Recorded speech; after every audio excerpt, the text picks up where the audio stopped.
주제와 캠페인 우리 같이 한번 하겠습니다. 자, 시작. 주여 이제 회복하게 하소서. 예배를 회복하겠습니다. 기도를 회복하겠습니다. 사랑을 회복하겠습니다. 가정을 회복하겠습니다. 사명을 회복하겠습니다. 아멘. 자, 베드로후서 3장 8절 말씀 우리 천천히 우리가 생각하면서 3번 같이 하겠습니다. 시작.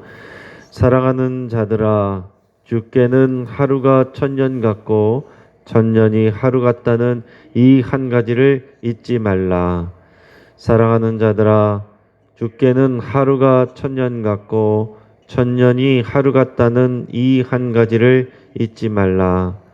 사랑하는 자들아, 주께는 하루가 천년 같고 천년이 하루 같다는 이 한 가지를 잊지 말라.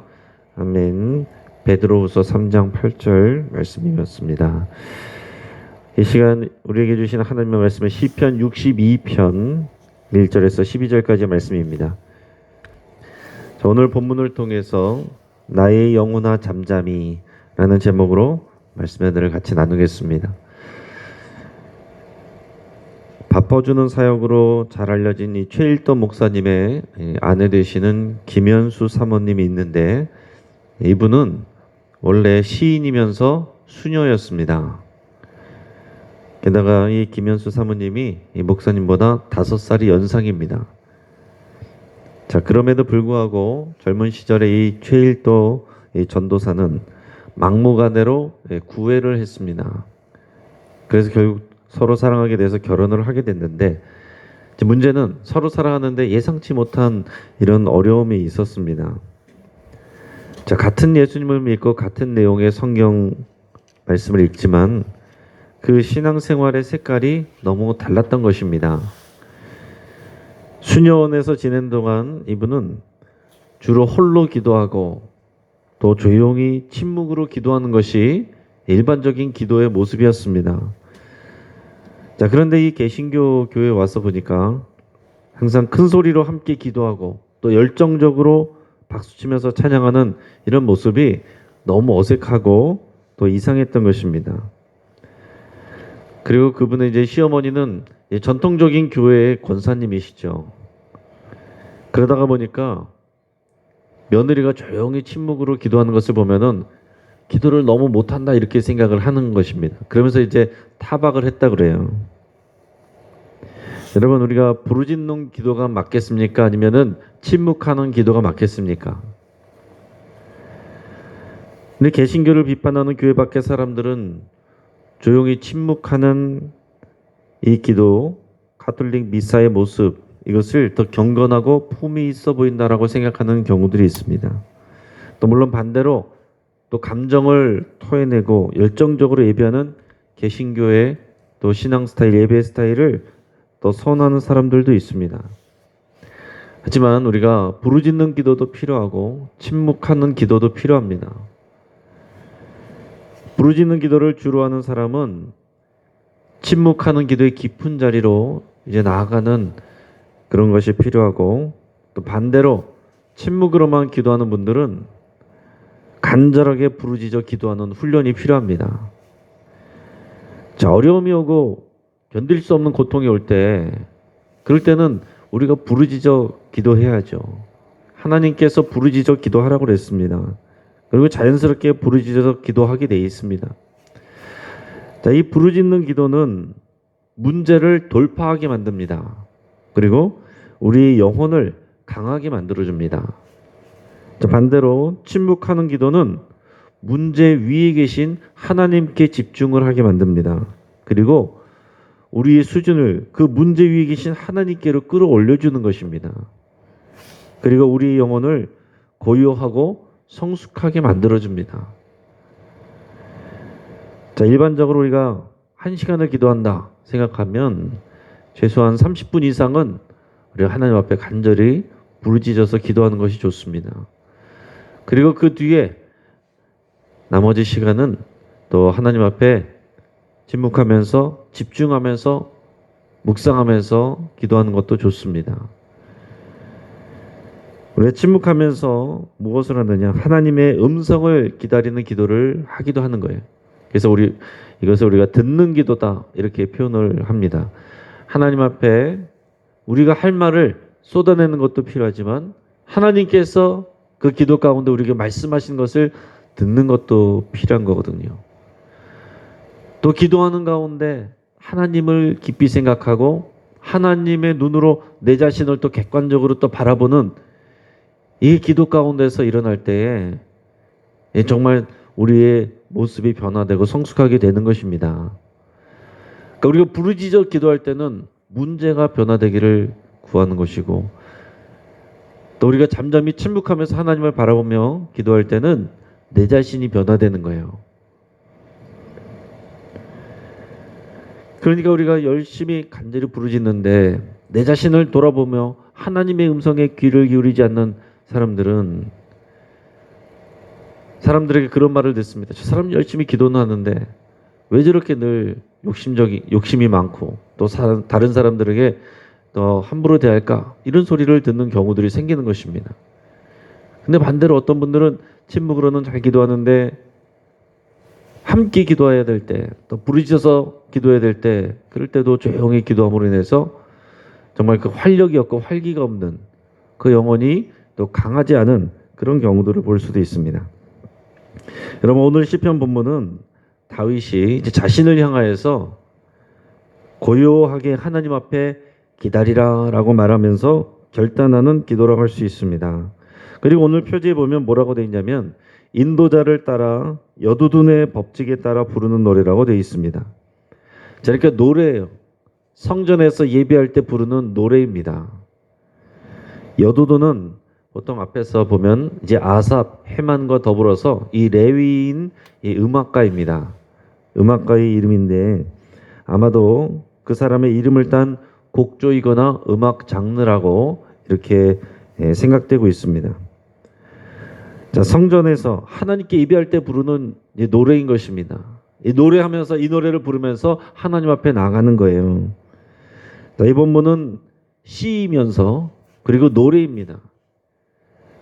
여러분, 시와 노래는 어떤 것입니까? 시는 음미하고 묵상해야 되는 것입니다. 노래는 불러야 되는 것이에요. 근데 우리의 좀 부족하고 어려운 부분은 뭐냐면 우리가 시편을 묵상하고 나눌 때 특별히 왜 설교 시간에는 주로 이것을 설명을 한다는 거죠. 여러분, 예전에 우리도 이제 학교에서 국어 시간에 시를 배우면은 우리가 시를 음미하고 그것을 좋아하기보다는 시험 문제 푸는 식으로 이제 공부를 많이 했잖아요. 여기에 별표 땡, 이게 주제요. 이게 시험에 나오는 것이고, 이거는 주지주의고, 시는 누구고, 여기에서 말하는 이 시어는 무엇을 말하는 것이고, 딱딱딱 우리가 외우기만 하고 설명을 듣다 보면, 그 시에서 주는 그 영감과 그리고 감동을 못 누리고, 그냥 그 시를 지식적으로만 외운 이제 그런 경험들이 있습니다. 문제풀이용으로만 한 적이 있어요. 그러니까 우리가 시편을 다룰 때도 자칫하면 그럴 수가 있다는 것입니다. 그러니까 이 시편은 하나의 노래이고 기도이고 시입니다.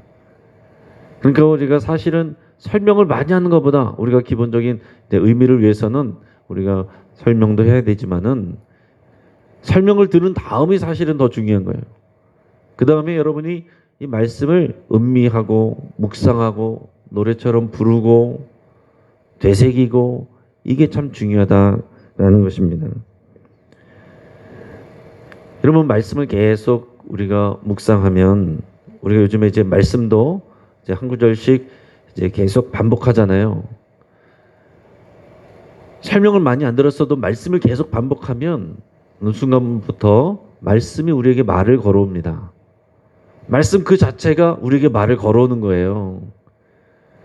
설명을 듣지 않았는데도 말씀이 깨달아지게 되고 말씀이 우리의 사고와 생각을 사로잡아서 또 이끌어가는 그런 경험들을 하게 되는 것입니다.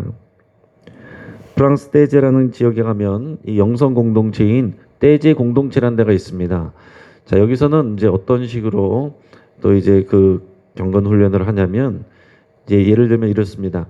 한 공간 안에 가운데 십자가 하나가 딱 있습니다. 그리고 앞에 촛불이 하나 켜 있어요. 그리고 사람들은 젊은이들이 다 자리에 앉아서 그 십자가만 바라봅니다. 그리고 이제 떼제 공동체에서 만든 아주 심플한 단순한 멜로디의 그 찬양들이 있어요. 그 찬양을 부르는 것입니다. 그러면 그 한 곡 찬양을 30분이고 또 1시간이고 계속 십자가만 바라보면서 계속 반복적으로 부르는 거예요. 그러면 여러분 어떤 일이 일어나겠습니까? 그 가사가 그리고 그 십자가가 마음에 각인이 되는 거예요. 이게 한 번 부를 때 틀리고 10번 부를 때 틀리고 100번 부를 때 틀리는 것입니다. 그러니까 여러분 빠르게 암송하는 것 이게 문제가 아니라 우리가 지금 하고자 하는 일들은 말씀을 계속 묵상하는 거예요. 반복하는 것입니다. 말씀을 마음에 새기는 거예요. 말씀을 먹는 것입니다. 오늘 본문을 우리가 몇 구절만 짧게 설명하고 우리가 더 깊이 묵상할 수 있기를 바랍니다. 다윗은 오늘 자기 자신에게 선포를 하고 말을 겁니다. 이제 말씀을 묵상하고 노래하는 이것은 우리 자신에게 말을 거는 것과 같다 그랬습니다. 우리는 이제 그런 시간이 필요한데 오늘 이 말씀들을 읽을 때 이 말씀으로 우리 자신에게 여러분 각자 스스로에게 말을 거시고 또 그렇게 선포하시길 바랍니다. 자, 1절, 2절 같이 한번 읽어보겠습니다. 자, 시작. 나의 영혼이 잠잠히 하나님만 바라며 나의 구원이 그에게서 나오는도다. 오직 그만이 나의 반석이시요 나의 구원이시요 나의 요새이시니 내가 크게 흔들리지 아니하리로다. 아멘. 5절 6절도 같이 읽어보겠습니다. 자, 시작. 나의 영혼아 잠잠히 하나님만 바라라. 물은 나의 소망이 그로부터 나오는도다. 오직 그만이 나의 반석이시요 나의 구원이시요 나의 요새이시니 내가 흔들리지 아니하리로다. 아멘. 자, 다른 시편에서는 주로 부르짖는 기도를 하라. 또 나의 부르짖는 기도에 하나님께서 응답해 주시기를 바라는 그런 내용이 있었다면 오늘 이 시편에서는 다윗이 자신의 영혼에게 잠잠히 하나님을 바라보고 하나님을 기다리라 이렇게 말을 걸고 있습니다. 이 본문의 첫 소절을 직역하면은 이렇게 됩니다. 참으로 내 영혼의 고요한 기다림이 하나님을 향해 있도다. 하나님을 향한 내 영혼의 고요한 기다림. 하나님을 향해서 고요하게 집중하여서 기다리고 있다라는 얘기입니다. 지금 다윗은 조용하고 고요한 가운데 하나님께 집중하고 있는 거예요. 지금 옆에는 문제투성입니다. 하지만 하나님이 어떤 분이신지 깊이 생각합니다. 그리고 하나님께서 지금 자신에게 하시는 말씀에 귀를 기울이고 기다리는 것입니다. 여러분 기도의 목적은 하나님께 문제의 심각성을 알려드리고 깨우쳐드리는 게 아닙니다. 하나님은 이미 우리의 문제를 알고 계세요. 하나님은 이미 우리의 모든 문제 위에 계십니다. 처음에는 우리가 이 문제의 심각성 때문에 부르짖어 기도하긴 하지만 시간이 지나다 보면 우리는 문제가 아니라 하나님께 집중해야 되는 것입니다. 자, 내 마음과 내 생각에서 문제로 가득 차 있어요. 나를 괴롭히는 사람과 이 문제 상황들로 가득 차 있는데 기도하면서 이 문제들이 아니라 이제는 하나님으로 가득 차야 되는 거예요. 하나님의 말씀으로 가득 차고 하나님의 사랑으로 가득 차고 하나님의 평강으로 내 영혼이 사로잡힐 때 그것은 이미 응답받은 것입니다. 근데 하나님 앞에 막 문제만 알려드리고 그 불안한 마음으로 여전히 내 문제를 내가 들쳐업고 나가면은 그거는 정말 안타까운 일이죠. 변화가 없는 것입니다. 내가 하나님 앞에서 고요하고 잠잠해져야 하나님께서 일하시는 겁니다. 자, 하나님은 어떤 분이십니까? 하나님은 반석이시고 구원이시고 요새이시다 라고 고백하는 것입니다. 그래서 내가 크게 흔들리지 아니한다. 아직 그런 상황이 아니더라도 믿음으로 그렇게 내 영혼에게 선포하는 것입니다. 나의 구원이 하나님께 오고 나의 소망이 하나님에게서 나옵니다. 이렇게 계속 고백을 하는 거예요. 자, 3절에서 4절 말씀 읽어보겠습니다. 자, 시작. 넘어지는 담과 흔들리는 울타리 같이 사람을 죽이려고 너희가 일제히 공격하기를 언제까지 하려느냐. 그들이 그를 그의 높은 자리에서 떨어뜨리기만 꾀하고 거짓을 즐겨하니 입으로는 축복이요 속으로는 저주로다. 아멘. 지금 이 시인의 주변에는 여전히 자신을 공격하는 원수들이 많이 있는 거예요. 자, 그의 상황은 이 넘어지는 담, 흔들리는 울타리처럼 위태로운 것입니다. 그래서 자기를 죽이려고 일제히 공격하는 그런 사람들, 그런 원수들이 여전히 있습니다. 그들은 자신을 높은 자리에서 떨어뜨리려고 기회를 엿보고 그런 계획들을 자꾸 짭니다. 그리고 거짓말을 말합니다. 그리고 내 앞에 와서는 축복의 말로 이렇게 웃는 표정으로 얘기하지만은 그 속으로는 저주한다 그랬습니다. 이러면 얼마나 괴로운 상황이겠어요? 얼마나 심각하고 어려운 상황입니까? 하지만 이런 상황 속에서 하나님 앞에 하나님만 바라본다고, 하나님이 나의 구원이고 힘이시고 요새이시라고, 나의 구원과 소망이 하나님에게서 나온다고 이렇게 고백하고 있는 것입니다. 그리고 이것이 이제 나의 고백에서 공동체의 고백으로 또 확장되는 거예요. 8절 말씀 읽어보겠습니다. 자, 시작. 백성들아 시시로 그를 의지하고 그의 앞에 마음을 토하라. 하나님은 우리의 피난처시로다. 아멘. 이제 나만 그럴 것이 아니고 우리 공동체, 우리의 가정, 우리의 교회, 나와 연결되어 있는 우리의 믿음의 공동체로 계속해서 이 믿음이 하나님을 향한 그 마음이 흘러가기를 바라고 또 선포하고 있습니다. 백성들아 시시로 그를 의지하라. 여러분, 시시로, 시간마다, 생각날 때마다, 수시로, 그리고 가능하다면 하루 종일 하나님을 생각하는 것. 여러분, 이것이 우리에게 힘이 되는 것입니다. 그리고 그의 앞에 마음을 토하라. 사람들에게 토하지 말고 하나님께 마음을 토하라. 하나님이 우리의 피난처시로다. 하나님이 나의 피난처이시지만은 더 나아가서 우리의 피난처시다. 이렇게 고백하는 것입니다. 자, 오늘 본문 말씀으로 만들어진 찬양이 있습니다. 여러분들 이제 잘 아실 텐데요. 우리가 이 찬양은 그 송정미 사모님이 부른 그런 찬양입니다. 그래서 오직 주만이 이 찬양을 제가 이제 설명은 좀 그만하고 마지막으로 우리 한번 같이 듣겠습니다. 여러분이 이게 원래 노래이기 때문에 우리가 원래 이 멜로디로 부른 건 아니겠지만은 우리 어떤 멜로디인지 우리는 알지 못하지만 그러나 우리가 이 말씀에 집중하면서 그냥 이제 머리를 생각하기를 이제 좀 쉬시면서 우리 영혼으로 우리가 좀 반응하면 좋겠습니다. 한번 눈을 감으시고 또는 십자가를 바라보면서 여러분께서 이 가사에 집중하면서 우리 하나님을 깊이 생각할 수 있길 바랍니다.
함께 기도하겠습니다. 내 영혼이 잠잠히 하나님을 바라고 기다린다고 이 시간 여러분 같이 기도할 수 있길 바랍니다. 또 내 마음의 염려와 근심과 상처를 이 시간 다 하나님 앞에 도해내며 기도할 수 있길 바랍니다. 내 마음과 생각에 문제가 아니라 하나님의 은혜와 믿음으로 그분의 사랑으로 채워지기를 위해서 우리 함께 기도하겠습니다. 우리 가정의 회복을 위해서 함께 기도하겠습니다. 우리 가족들이 위태로운 상황 속에서 하나님을 만나고 의지하고 사랑할 수 있도록 위해서 함께 기도하겠습니다. 오늘 금요 기도에 하나님께서 깨달음과 은혜를 부어주시기를 위해서 또 하나 함께 기도하겠습니다. 또 우리 방현숙 권사님 또 어제 담낭 제거 수술도 받으셨는데 또 재활치료 중에 이 모든 것들이 합력하여 또 선을 이루고 더욱 강건해질 수 있도록 위해서 같이 기도해 주시고 그 외 여러 환우들과 여러분들의 아픈 곳, 여러분들의 아픈 부분을 위해서 치유를 위해서 여러분 같이 기도할 수 있길 바랍니다. 지금 국제 뉴스 가운데 미얀마의 군사혁명으로 독재자가 들어서고 이를 반대하는 시민들이 시위 중에 총에 맞아 죽고 핍박당하는 일들이 일어나고 있습니다. 하나님께서 이 나라 백성들을 구원하여 주시고 진정한 하나님의 구원을 사모하고 받을 수 있기를 위해서 미얀마를 위해서도 우리 함께 기도하겠습니다. 우리 주여 한번 부르짖고 합심해서 함께 기도하겠습니다.